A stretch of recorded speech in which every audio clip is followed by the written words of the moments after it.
Assalamualaikum warahmatullahi wabarakatuh. Selamat pagi dan salam sejahtera untuk kita semua. Sebelumnya, kami ucapkan terima kasih kepada Profesor Dr. Diah Yuli Setiaritni MSI selaku dosen pengampu manajemen pemasaran lanjutan kelas B. Kami dari kelompok 1 akan mempresentasikan materi mengenai definisi pemasaran abad 21, pergeseran paradigma pemasaran, serta peranan pemasaran maupun pemasaran hubungan. Perkenalkan, nama saya Maureen Evania Kusuma dengan NIM 2408 1020 1005. Perkenalkan, nama saya Sabila Zartusadia dengan akhiran NIM 1062. Perkenalkan, saya Ahmad Rifat Ramadhani dengan NIM 2408 1020 1080. Perkenalkan, nama saya Helen Theonipi Bistara dengan NIM akhir 1083. Perkenalkan, nama saya Baskara Haji Mardika dengan akhiran NIM 1084. Perkenalkan, nama saya Septiani Dewi dengan akhiran NIM 1085. Baik, yang pertama adalah pengertian manajemen pemasaran. Manajemen pemasaran ini sebenarnya adalah proses mengatur seluruh kegiatan pemasaran, mulai dari memahami kebutuhan konsumen, menciptakan produk yang sesuai, menentukan harga, mendistribusikan, sampai mempromosikannya. Jadi, peranannya sangat penting karena tanpa manajemen pemasaran yang baik, perusahaan sulit mencapai tujuan dan memenangkan persaingan. Baik, selanjutnya yaitu kita akan membahas tentang pemasaran abad ke-21. Jadi perubahan pada dunia pemasaran itu merupakan suatu keharusan yang akan dihadapi oleh dunia bisnis, sehingga membuat perusahaan itu dituntut untuk selalu melakukan penyesuaian terhadap perubahan. Nah, pemasaran pada abad ke-21 ini itu mengalami transformasi yang ditandai dengan pergeseran paradigma dari pemasaran tradisional yang berfokus pada produk menuju pemasaran modern yang berorientasi pada pengalaman konsumen dan hubungan jangka panjang. Nah, jadi jika perusahaan itu tidak mengikuti perubahan ini, maka mereka akan kehilangan konsumen dan kalah bersaing dengan kompetitor yang lebih adaptif. Perbedaan yang paling mencolok itu terlihat dari pendekatan pemasarannya. Jadi, pemasaran tradisional itu lebih berfokus pada keunggulan produk dengan komunikasi satu arah, di mana perusahaan itu hanya menyampaikan pesan tanpa mendengar feedback dari konsumennya. Nah, jadi target utamanya mereka itu adalah mencapai penjualan sebanyak mungkin dalam waktu yang singkat.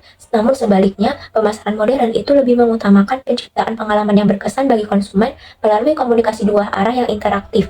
Jadi perusahaan itu nggak hanya ingin jual produk aja, tapi juga membangun hubungan emosional dan kepercayaan jangka panjang dengan konsumennya. Nah, contohnya yaitu misalnya pada industri kopi. Jadi kalau warung kopi tradisional itu kan biasanya hanya menawarkan kopi dengan rasa standar dan pelayanan yang sederhana. Nah, dengan konsep yang penting murah dan cepat saji. Namun, kedai kopi modern yang seperti saat ini, misalnya seperti Starbucks atau kafe-kafe lokal, kini menciptakan pengalaman menyeluruh, mulai dari suasana yang Instagramable, kemudian barista yang ramah dan berpengetahuan luas, kemudian program loyalitas pelanggan, hingga keterlibatan dalam komunitas lokal.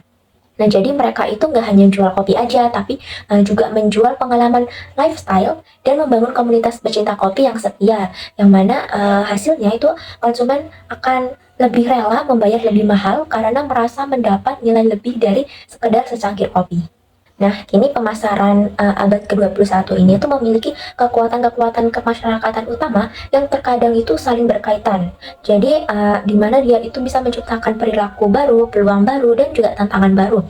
Nah, kekuatan yang paling terlihat itu salah satunya ada pada teknologi informasi jaringan, di mana era informasi yang didukung oleh revolusi digital ini telah mengubah lanskap pemasaran secara dramatis, di mana sistem informasi yang ditopang komputer dan telekomunikasi itu dapat memengaruhi seluruh aspek kehidupan, termasuk pola bisnis dan pemasaran.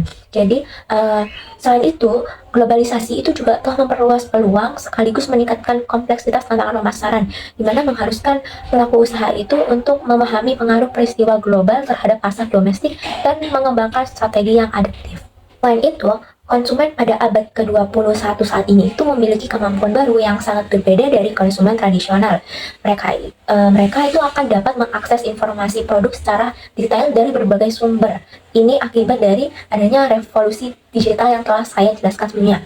Nah, kemudian mereka itu juga bisa melakukan perbandingan harga dan kualitas secara real time. Kemudian berkomunikasi dan berbagi pengalaman dengan konsumen lain melalui platform digital, serta memiliki kekuatan yang lebih besar dalam menentukan pilihan pembelian. Di sisi lain, perusahaan itu juga akan memperoleh kemampuan baru melalui pemanfaatan internet sebagai saluran informasi dan penjualan yang powerful. Jadi perusahaan itu bisa memperluas jangkauan geografis mereka untuk memberikan informasi kepada konsumen dan mempromosikan bisnis atau produk mereka di seluruh tempat. Nah, kemudian perusahaan itu juga memiliki kemampuan dalam mengumpulkan data yang lebih lengkap tentang pasar dan konsumennya. Jadi mereka itu bisa dapat melakukan riset pemasaran baru misalnya, kemudian mengirimkan kuesioner dan mengumpulkan data primer dengan berbagai cara. Selain itu, perusahaan itu juga dapat memanfaatkan media sosial untuk memperkuat brand image serta dapat melakukan komunikasi dua arah dengan konsumennya. Selanjutnya adalah evolusi pemasaran. Jadi pemasaran itu telah mengalami evolusi yang luar biasa dengan menampilkan beragam strategi inovatif mulai dari sistem langganan email, kemudian kampanye iklan yang menarik, hingga desain branding kemasan yang strategis, serta implementasi konsep-konsep kreatif yang terbukti mampu mengantarkan kesuksesan bisnis yang berkelanjutan. Nah, perjalanan transformasi ini itu telah berlangsung lintas generasi, bertumbuh seiring dengan kemajuan peradaban manusia, revolusi teknologi, dan dinamika kebutuhan dunia usaha yang terus berubah. Berikut adalah era-era yang memberikan pengaruh terhadap perkembangan pemasaran berdasarkan era historisnya.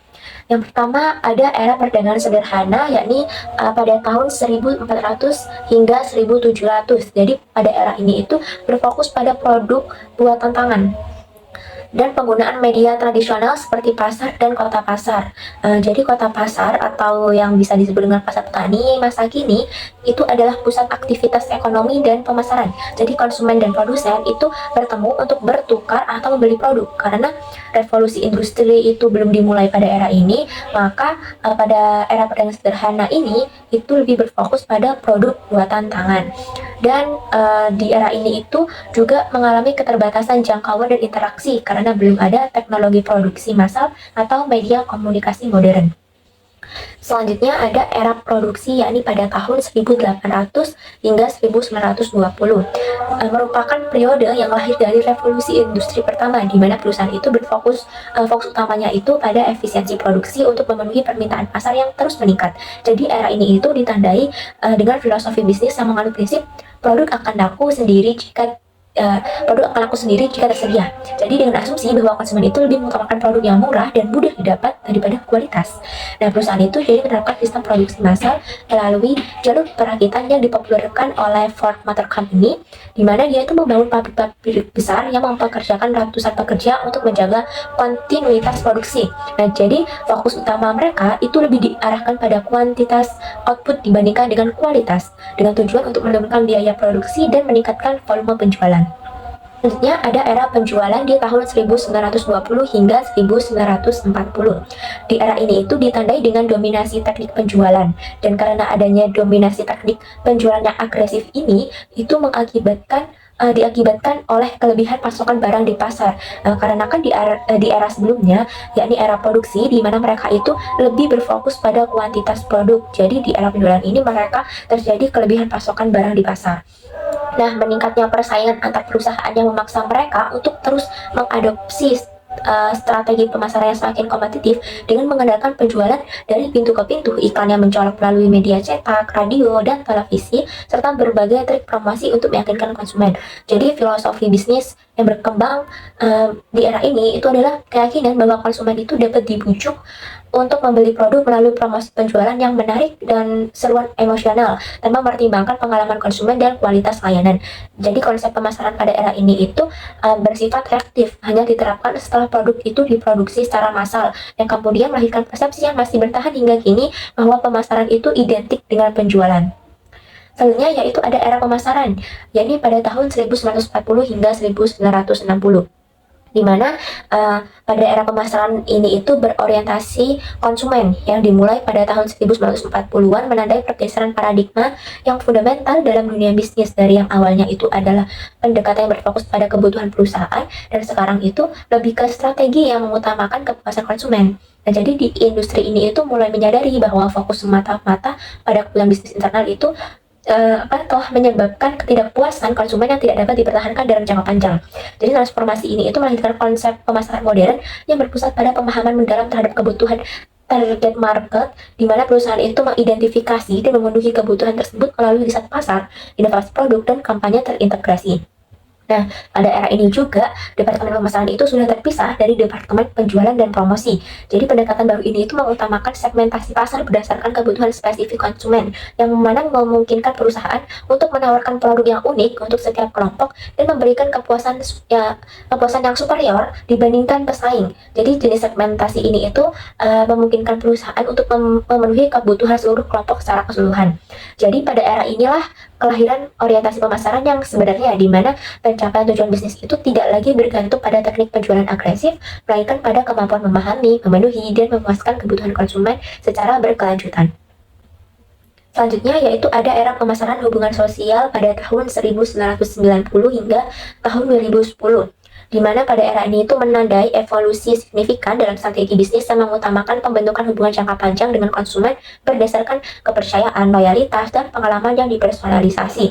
Di mana perusahaan itu mulai menyadari bahwa mempertahankan konsumen itu jauh lebih efisien secara biaya dibandingkan dengan mencari konsumen baru, sehingga muncullah filosofi pelanggan adalah raja, dan menjadi paradigma dominan yang menekankan pergeseran fokus dari transaksi sesaat menuju relationship building.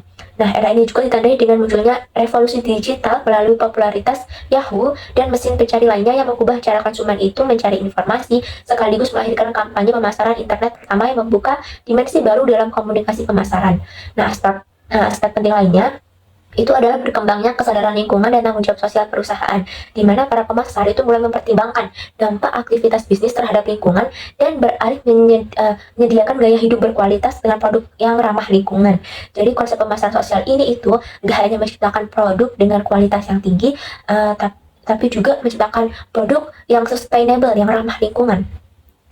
Hal ini dilakukan untuk meningkatkan citra perusahaan karena semakin bertanggung jawab secara sosial dan etis sebuah organisasi atau perusahaan, maka semakin banyak pula dukungan yang diperoleh dari konsumen yang menghargai pembangunan berkelanjutan dan corporate social responsibility atau tanggung jawab sosial perusahaan. Yang terakhir adalah era pemasaran digital, yakni pada tahun 2000 hingga sekarang. Jadi, era digital yang telah menghadirkan revolusi total dalam dunia pemasaran mengubah secara fundamental cara merek berinteraksi dengan konsumen melalui internet, media sosial, dan kesadaran buatan atau AI yang memungkinkan komunikasi real-time dengan pesan yang dipersonalisasi berdasarkan data.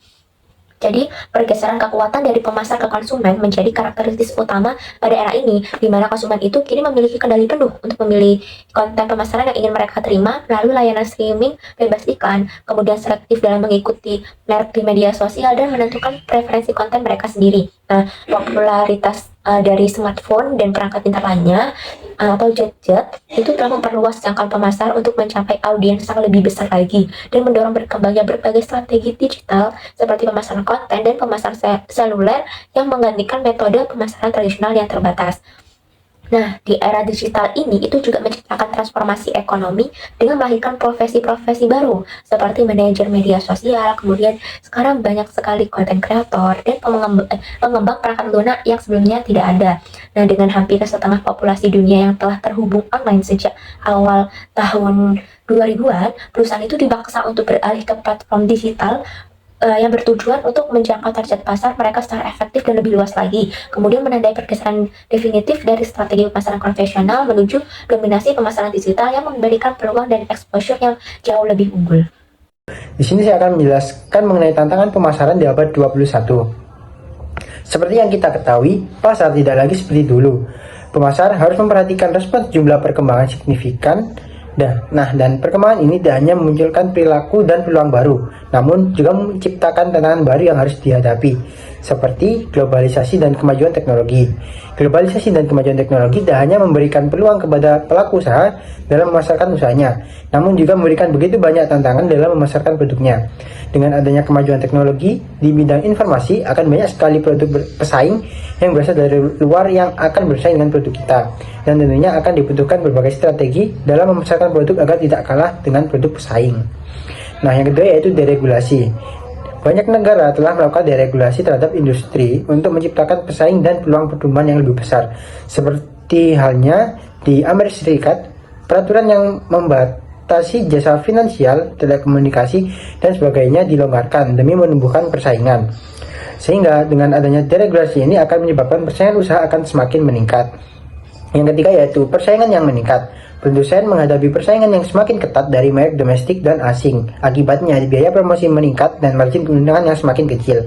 Hal ini diperparah oleh perusahaan yang membatasi raknya dan juga menggelar merek mereka sendiri untuk bersaing dengan merek nasional. Apalagi ditambah dengan globalisasi, kemajuan teknologi informasi, dan deregulasi yang membuat persaingan usaha semakin ketat. Yang keempat yaitu resistensi konsumen. Studi yang dilakukan oleh Jan Kelovich pada tahun 2004 menemukan rekor penolakan pemasaran oleh konsumen. Mayoritas berpendapat negatif tentang pemasaran dan periklanan. Mereka mengaku menghindari produk yang dianggap berlebihan dalam pemasarannya.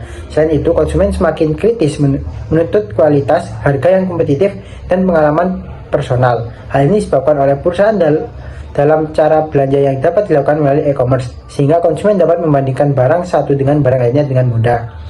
Untuk yang kelima yaitu transformasi eceran. Pengecer kecil akan menyerah pada mengecer raksasa dan pembunuh kategori. Pengecer berbasis toko akan menghadapi persaingan dan pengecer berbasis katalog, direct email, dan iklan yang langsung mengarah pada pelanggan seperti halnya pada e-commerce di internet. Para pengecer kecil dapat bersaing dengan memasukkan unsur hiburan ke dalam toko mereka seperti kuliah, demo, dan pertunjukan. Dan yang terakhir yaitu reintermediasi. Reintermediasi adalah perubahan sistem perusahaan atau pengecer dengan memberikan tambahan layanan pada platform yang dimilikinya. Dengan begitu, perusahaan akan dapat menggunakan konsep break and click. Dengan adanya konsep tersebut, banyak pesaing yang menjadi penantang lebih kuat dibandingkan dengan perusahaan yang menawarkan layanan online atau klik saja. Karena perusahaan tersebut memiliki sumber daya yang lebih besar untuk dikelola dan mereka lebih mapan. Dengan begitu, satu perusahaan atau pengecer dapat menggantikan peran dari perusahaan lainnya. Baik, di sini saya akan menjelaskan tentang ruang lingkup pemasaran atau apa saja yang dipasarkan oleh manajemen pemasaran. Ada 10 entitas, yaitu yang pertama ada barang atau produk. Nah, barang adalah sesuatu yang berwujud fisik dan dapat disentuh. Pemasaran barang ini sangat umum atau sangat biasa kita lihat karena melibatkan produk nyata yang bisa dijual, dibeli, dan digunakan. Lalu yang kedua ada jasa atau servis. Nah, jasa atau servis ini merupakan aktivitas, manfaat, atau kepuasan yang ditawarkan tanpa menghasilkan kepemilikan atas sesuatu. Contoh gampangnya mungkin layanan transportasi. Kita kan tidak memiliki alat transportasi tersebut, tapi kita merasakan jasa dari transportasi tersebut. Mungkin yang lain salon rambut. Kita tidak memiliki salon tersebut, tapi kita bisa merasakan jasa dari salon tersebut. Lalu yang ketiga ada kegiatan atau event. Nah, kegiatan atau event ini adalah aktivitas yang dirancang, dipromosikan, dan dijual untuk menarik minat masyarakat atau kelompok tertentu. Pemasaran event ini banyak ya. Misalkan event musik, event olahraga. Nah, event-event tersebut kan sudah pasti dipromosikan atau dipasarkan agar mendatangkan pengunjung. Lalu yang keempat ada pengalaman. Nah, pengalaman ini adalah gabungan antara produk, jasa, dan event itu tadi. Ketika kita sudah merasakan dari barang, jasa, lalu event itu tadi, maka kita akan mendapatkan sebuah pengalaman baru. Nah, pengalaman ini yang dipasarkan oleh pemasaran atau oleh manajemen pemasaran. Contoh, kita datang ke rumah hantu. Nah, ketika kita sudah masuk ke rumah hantu tersebut, merasakan jasa-jasa dari pekerja atau karyawan dari rumah hantu tersebut, nah kita akan mendapatkan pengalaman unik dari rumah hantu tersebut. Nah, itu yang dipasarkan oleh manajemen pemasaran pengalaman. Lalu yang kelima ada orang. Nah, orang atau individu juga bisa dipasarkan karena setiap individu pasti memiliki brandnya tersendiri. Contoh paling dekat adalah tokoh politik. Ketika mendekati pemilu, mereka akan melakukan kampanye untuk mempromosikan atau memasarkan dirinya dengan visi misi atau dengan gagasan yang ia punya nantinya, agar si orang-orang lain akan memilih dia ketika pemilu. Nah, itu yang dinamakan pemasaran orang atau person. Lalu yang keenam ada tempat. Nah, tempat ini dipasarkan untuk mendatangkan wisatawan, investor, perusahaan maupun penduduk baru untuk tempat tersebut. Contohnya, misalkan Bali kan punya banyak sekali tempat-tempat wisata. Nah, itu sudah pasti dipasarkan untuk mendatangkan wisatawan maupun penduduk baru. Untuk apa? Untuk juga membantu ekonomi yang ada di tempat tersebut. Lalu yang ketujuh ada properti. Properti ini sudah pasti dipasarkan ya untuk dijual belikan. Properti juga bisa properti yang dipasarkan juga bisa dalam bentuk fisik seperti rumah atau tanah maupun non fisik seperti saham atau obligasi. Lalu yang kedelapan ada organisasi. Nah, organisasi ini juga dipasarkan untuk orang-orang tahu atau untuk orang-orang mungkin bisa join atau bergabung ke organisasi tersebut. Mau itu organisasi benefit ataupun organisasi non benefit. Misalkan universitas. Contoh pemasarannya mungkin ketika kalian SMA pasti ada universitas-universitas yang akan melakukan sosialisasi untuk memasarkan universitas atau organisasi mereka. Nah, lalu yang kesembilan ada informasi. Informasi ini bisa berupa mungkin pada umumnya mungkin majalah atau koran. Ya, mungkin kalian pikir koran itu kan bentuknya barang atau produk. Nah, tapi isi dari koran tersebut adalah informasi. Nah, itu yang dipasarkan atau itu adalah bentuk pemasaran informasi. Lalu yang ke-10 ada ide. Mungkin kalian berpikir kenapa harus ide itu dipasarkan juga. Nah, mungkin ide dipasarkan untuk mengubah cara pandang atau pengetahuan dari masyarakat itu sendiri atau perilaku masyarakat itu sendiri. Banyak sekali ide-ide yang dipasarkan. Mulai dulu mungkin kalian pernah mendengar stop narkoba atau mungkin KB itu juga termasuk bentuk dari promosi ide. Terima kasih. Baik, yang selanjutnya ada 5 dasar dan alur hubungannya. Pasar itu merupakan tempat fisik yang dimana pembeli dan penjual itu saling berinteraksi untuk melakukan kegiatan jual beli barang dan jasa. Nah, dalam perekonomian itu ada 5 jenis pasar utama, yaitu pasar konsumen, pasar produsen, pasar perantara, pasar sumber daya, dan pasar pemerintah, yang dimana mereka itu saling berhubungan satu sama lain, dan juga ada aliran barang, jasa, uang, atau pajak. Nah, selanjutnya itu ada alur hubungan 5 dasar pasar tadi. Jadi, dari pasar sumber daya itu akan memberikan sumber daya seperti tenaga kerja, tanah, modal, dan bahan baku kepada produsen agar dapat memproduksi barang dan jasa.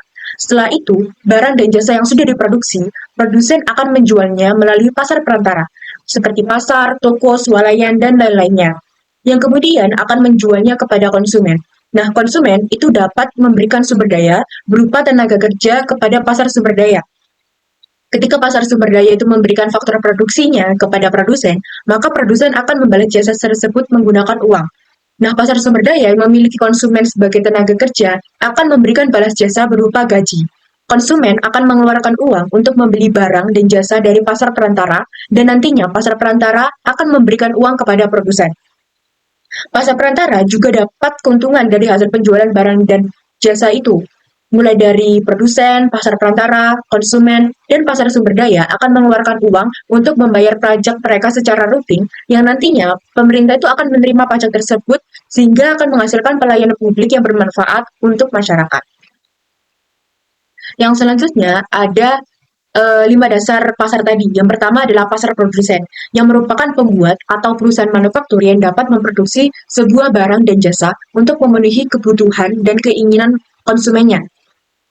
Nah, sebelum memproduksi, pasar produsen ini tuh harus melakukan analisis pasar yang sekiranya dibutuhkan oleh konsumen dan juga meneliti selera pasar. Dengan begitu, produsen akan mudah untuk memproduksi sebuah barang atau jasa. Yang kedua adalah pasar sumber daya, yang merupakan sektor yang mempunyai bahan mentah, pasar tenaga kerja, pasar uang, dan lain-lainnya, yang mempunyai keinginan dan kebutuhan tertentu, sehingga bersedia melakukan pertukaran untuk memenuhi keinginan dan kebutuhan tersebut. Yang ketiga adalah pasar konsumen, yang merupakan pembeli atau konsumen yang memiliki kebutuhan atau keinginan tertentu, sehingga melakukan pertukaran dengan uang untuk memenuhi kebutuhan atau keinginannya. Yang keempat adalah pasar perantara, yang merupakan tempat perantara atau jembatan untuk produsen dan konsumen. Pasar perantara ini itu seperti pedagang, grosir, distribusi, atau pengecer. Nah, pasar perantara ini tuh tidak memproduksi sebuah barang atau jasa. Mereka itu hanya menyalurkan barang tersebut dengan tujuan untuk mendapatkan keuntungan untuk dirinya sendiri. Lalu yang terakhir adalah pasar pemerintah, yang merupakan lembaga yang bertugas untuk memberikan pelayanan kepada masyarakat dengan pajak yang dibayarkan oleh masyarakat secara berkala. Selain itu, pemerintah itu juga mengatur, mengawasi, sekaligus ikut bertransaksi dalam alur pasar. Di sini saya akan melanjutkan menjelaskan mengenai konsep pemasaran. Jadi konsep pemasaran itu menurut Kotler ada 5. kelima konsep ini itu menggambarkan tentang bagaimana cara perusahaan itu memahami dan memenuhi kebutuhan pasar dari masa ke masa. Setiap konsep itu memiliki pendekatan yang berbeda-beda dalam memandang konsumen dan strategi bisnis. Nah, konsep yang pertama itu adalah konsep produksi. Dalam konsep ini, perusahaan itu percaya bahwa konsumen akan lebih suka pada produk yang tersedia secara banyak, jadi dalam jumlah yang banyak dan dengan harga yang terjangkau. Jadi fokus utama perusahaan dalam konsep ini adalah untuk meningkatkan efisiensi produk dan distribusinya. Contohnya itu dapat kita lihat pada masa revolusi industri di mana perusahaan itu berusaha memproduksi barang dalam jumlah yang besar untuk memenuhi kebutuhan pasar. Namun kelemahannya juga ada, yaitu perusahaan itu cenderung mengabaikan kualitas dan kebutuhan spesifik dari konsumen. Kemudian yang kedua ada konsep produk. Nah, di sini perusahaan itu berasumsi bahwa konsumen akan memilih produk dengan kualitas terbaik, fitur yang unggul, dan teknologi yang terbaru. Maka perusahaan itu lebih fokus untuk inovasi, menciptakan inovasi dan pengembangan produk. Misalnya pada industri teknologi seperti ponsel pintar, perusahaan berlomba-lomba untuk merilis produk dengan fitur yang canggih. Tapi jika terlalu fokus pada produk juga tanpa memperhatikan keinginan konsumen, perusahaan itu bisa mengalami yang namanya marketing miopia atau rabun pemasaran. Nah, yang keempat ada konsep penjualan. Konsep penjualan itu dalam pendekatan ini perusahaan memikir bahwa konsumen tidak akan membeli produk kecuali jika mereka tuh didorong atau lewat promosi atau penjualan agresif dari perusahaan. Maka strategi seperti iklan besar-besaran, promosi diskon, dan teknik persuasi digunakan untuk menarik pembeli. Konsep ini banyak digunakan untuk produk yang tidak dicari konsumen secara aktif, misalnya seperti asuransi. Namun risiko pendekatan ini juga mengabaikan kepuasan pelanggan jangka panjang. Selanjutnya konsep pemasaran. Konsep keempat ini adalah konsep pemasaran, merupakan pendekatan yang lebih modern dan berpusat pada konsumen. Perusahaan itu berusaha memahami kebutuhan dan keinginan konsumen melalui riset pasar dan segmentasi. Fokusnya adalah menciptakan nilai yang lebih baik dibandingkan pesaing demi mencapai kepuasan dan loyalitas pelanggan. Contohnya itu seperti layanan belanja online yang merekomendasikan produk sesuai minat ke penggunanya. Nah, selanjutnya ada konsep pemasaran sosial. Ini adalah konsep terakhir. Konsep ini menekankan bahwa perusahaan tidak hanya memikirkan laba dan kepuasan pelanggan saja, tetapi juga tanggung jawab sosial dan keberlanjutan lingkungan. Artinya perusahaan itu perlu menyeimbangkan antara keuntungan bisnis, keuntungan konsumen, dan kepentingan masyarakat juga. Contohnya seperti perusahaan yang mengembangkan produk ramah lingkungan atau menjalankan program CSR. Untuk selanjutnya yaitu pergeseran paradigma pemasaran. Di era seperti saat ini, dinamika perubahan lingkungan bisnis semakin dirasakan dampaknya oleh berbagai organisasi dan perusahaan. Karena hal tersebut membuat mereka semakin memperhitungkan faktor eksternal di samping kesiapan faktor internal untuk menghadapi berbagai dinamika perubahan lingkungan bisnis secara proaktif. Orientasi pasar menjadi sebuah alternatif bagi perusahaan agar mampu untuk menempatkan diri lebih dalam pada kondisi yang kompetitif, sehingga upaya pemasaran yang dilakukan oleh perusahaan dapat dilaksanakan dengan cara yang lebih efektif dan efisien. Saat ini pelanggan semakin kritis dalam memilih produk dengan membandingkan satu produk dengan produk lainnya sesuai dengan keinginan dan kebutuhan pelanggan. Keinginan dan kebutuhan pelanggan hanya dapat dipenuhi jika terdapat produk atau jasa yang memiliki manfaat sesuai dengan apa yang diinginkan pelanggan. Oleh karena itu, saat ini produsen dituntut untuk dapat menciptakan produk atau jasa yang sesuai dengan keinginan dan kebutuhan pelanggan. Perubahan teknologi membawa berbagai manfaat yang begitu besar terhadap perkembangan dunia usaha dan dalam membangun komunikasi yang efektif dan efisien dengan pelanggan dan stakeholder. Perusahaan juga harus pandai dalam membaca keinginan dan kebutuhan pelanggan agar dapat mempertahankan pelanggan yang sudah ada. Terdapat dua cara untuk mempertahankan pelanggan. Yang pertama yaitu dengan mendirikan rintangan beralih yang tinggi, karena pelanggan yang enggan beralih ke pemasok lain jika melibatkan biaya yang tinggi. Kedua yaitu dengan pendekatan yang lebih baik, yaitu dengan memberikan keputusan yang lebih tinggi kepada pelanggan. Perkembangan teknologi informasi membawa banyak perubahan yang berhubungan dengan cara perusahaan dalam melayani pelanggan. Selain teknologi, perusahaan dan pemasarannya berlomba dalam memodifikasi strategi pemasaran. Mereka mengerti bahwa pelanggan adalah sumber kehidupan perusahaan. Dengan dukungan teknologi, maka akan dapat diciptakan strategi pemasaran yang baik dan mampu memberikan pelayanan personal yang memperlakukan pelanggan seperti raja. Di era dengan persaingan yang tinggi, pemasaran relasional menarik perhatian ilmuwan dan praktisi. Para ahli mempelajari sifat dan dari ruang lingkup pemasaran relasional dan mengembangkan konseptualisasi nilai kooperatif dan kolaborasi dari berbagai subdisiplin pemasaran seperti sarana pemasaran, B2B, dan periklanan secara aktif, mempelajari dan meneliti fondasi konseptual dari pemasaran relasional. Pemasaran relasional pada dasarnya menggambarkan pergeseran paradigma dalam pemasaran dari berfokus pada akuisisi atau transaksi menjadi berfokus pada retensi atau relasional. Pemasaran relasional adalah suatu filosofi dalam menjalankan bisnis dengan orientasi strategis yang berfokus pada mempertahankan pelanggan yang ada daripada mendapat pelanggan baru. Hal ini selaras dengan yang disampaikan oleh Michael Tracy dan Fred Wiersema yang menyatakan bahwa tujuan setiap perusahaan adalah mempertahankan, meningkatkan jumlah konsumen. Baik, yang selanjutnya yaitu peranan pemasaran nilai dan hubungan. Yang pertama yaitu pemasaran nilai. Pemasaran nilai pada dasarnya berfokus untuk meningkatkan nilai produk yang ditawarkan kepada konsumen. Peran utamanya adalah menciptakan kepuasan pelanggan dengan memberikan tambahan manfaat yang benar-benar mereka butuhkan. Selain itu, pemasaran nilai juga berperan penting dalam menemukan peluang baru yang bisa dikembangkan perusahaan. Dengan begitu, produk tidak hanya dijual apa adanya, tetapi terus disesuaikan dengan kebutuhan konsumen. Peran lainnya adalah membangun kepuasan jangka panjang, sehingga konsumen merasa puas dan tetap setia dengan produk yang kita tawarkan. Yang selanjutnya yaitu pemasaran hubungan. Kalau pemasaran ini menekankan pada manfaat produk, pemasaran hubungan lebih fokus pada membangun ikatan jangka panjang.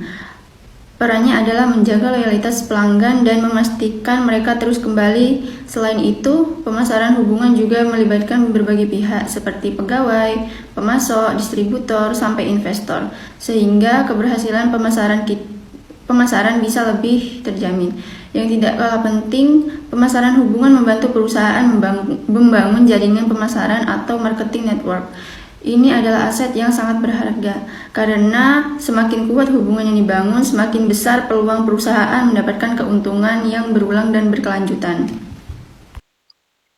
Yang selanjutnya adalah studi kasus. Kami mengambil studi kasus dari YSL, yang merupakan salah satu brand luxury asal Prancis, yang selama ini tuh dikenal eksklusif melalui penjualan produk-produk fashion dan kecantikannya, di butik fisik maupun website resminya. Nah, baru-baru ini, YSL itu mengambil langkah yang inovatif dengan mengadakan sesi live streaming di TikTok sebagai salah satu strategi pemasaran digitalnya untuk menarik dan menjaga konsumen yang lebih muda dan aktif di media sosial. Nah, melalui live TikTok ini, YSL itu memberikan interaksi yang lebih santai tanpa menghilangkan kesan anggun dan elegan yang selama ini melekat pada identitas mereka. Nah, YSL itu gaya ini tuh merupakan sebuah pendekatan yang sangat berbeda dari gaya live e-commerce yang lainnya yang biasanya tuh heboh. Sehingga strategi ini tuh merupakan salah satu upaya YSL dalam mengikuti pergeseran paradigma pemasaran dari metode pemasaran yang formal ke pemasaran digital yang tidak hanya berfokus pada penjualan, tetapi juga membangun interaksi emosional dan pengalaman berbelanja yang unik bagi konsumen-konsumen di platform yang saat ini sangat populer di dunia internet. Kesimpulan dari materi kelompok kami adalah manajemen pemasaran merupakan proses mengatur semua kegiatan untuk mencapai pertukaran yang diinginkan dengan pasar sasaran yang mencakup perencanaan, pelaksanaan, pengendalian, dan pengambilan keputusan terkait produk, harga, promosi, dan distribusi. Di abad ke-21, pemasaran itu telah mengalami evolusi-evolusi besar dari yang berfokus pada produk dan penjualan agresif menjadi berpusat pada konsumen dengan teknologi digital dan globalisasi sebagai penggerak utamanya. Nah, konsumen itu sekarang lebih berdaya, kritis, dan terhubung, sehingga perusahaan itu menghadapi tantangan baru, seperti persaingan global yang ketat dan resistensi dari konsumen.